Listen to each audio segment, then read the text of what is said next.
अभिषेक जी आपके पास आएंगे। एनसीआर और एमएमआर में तो दिग्गजों ने इस प्रॉपर्टी मार्केट की तस्वीर को पेश किया है। साउथ के मार्केट में कैसा रिस्पांस रहा है इस साल? आपके लिए क्या लर्निंग रही है? दीपक जी, जो दो तीन ट्रेंड जो कॉमन है कंट्री वाइड, वो यहाँ पे भी नजर आया है। आप प्राइस अप्रिसिएशन देखें अगर से, तो 10 से 15% का प्राइस अप्रिसिएशन एवरेज रहा है सभी मार्केट्स में साउथ में। कुछ जगहों पे कुछ लोकेशंस में 20% से ज्यादा रहा है अप्रिसिएशन।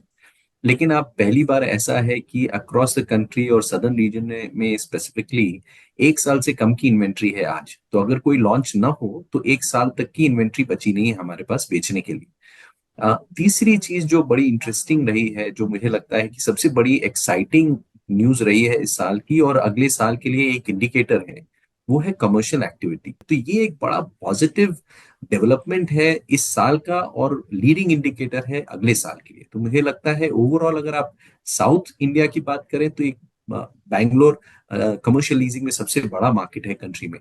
तो डिमांड यहाँ पे काफी रोबस्ट है और रहेगी। प्रॉब्लम जैसे कि एनसीआर में रही है और कुछ और मार्केट्स में रही है, सप्लाई साइड की चैलेंज है, जो मुझे लगता है अगले एक दो क्वार्टर में वो सप्लाई साइड की चैलेंज कंप्लीट होगी। और जैसे जैसे सप्लाई आएगी मुझे लगता है अगला साल इस साल से बेटर रहेगा। Abhishek ji, total private equity investment में 42% यूएई से आया है, 15% सिंगापुर से और 32% डोमेस्टिक इन्वेस्टर्स रहे हैं। सेगमेंट वाइज इसे कैसे देख रहे हैं? वेयर हाउसिंग में सबसे अधिक निवेश आया है, रेजिडेंशियल में निवेशकों का फोकस बढ़ेगा या फिर कमर्शियल साइड ज्यादा फोकस रहेगा?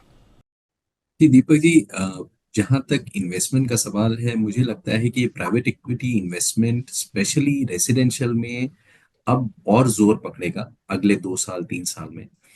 इसका रीजन ये है कि जो डिमांड रही है वो बड़ी रोबस्ट रही है, और इसका मतलब ये है कि जो लार्जर डेवलपर्स हैं उनकी कैपिटल रिक्वायरमेंट और बढ़ती जा रही है।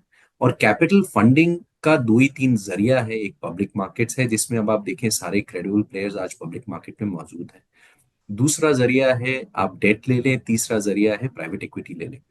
तो जो प्राइवेट इक्विटी वाला जरिया है वो मुझे लगता है अभी काफी काफी अनटैप्ड है, और काफी इंटरेस्ट भी आ रहा है इंटरनेशनल इन्वेस्टर्स से इंडिया में इन्वेस्ट करने के लिए। तो मुझे लगता है कि ये ट्रेंड काफी स्ट्रांग रहेगा अगले 2 से 3 साल में, क्योंकि जितनी जितनी इन्वेंट्री बेची गई है उतना लैंड बैंक रिप्लेनिश करना है प्लस ग्रोथ करना है। तो वो जो प्रोसेस है डिप्लॉयमेंट का, इन्वेस्टमेंट का, वो इन्वेस्टमेंट का प्रोसेस काफी इंक्रीमेंटली रिक्वायर्ड होगा, और उसके लिए जो फंडिंग की रिक्वायरमेंट रहेगी उसमें प्राइवेट इक्विटी डेफिनेटली पार्टिसिपेट करेगी, और काफी इन्वेस्टमेंट आई वुड एक्सपेक्ट की आएगा। अभिषेक जी, टीयर 2 शहरों को किस तरह का रिस्पांस दिखा है इस साल?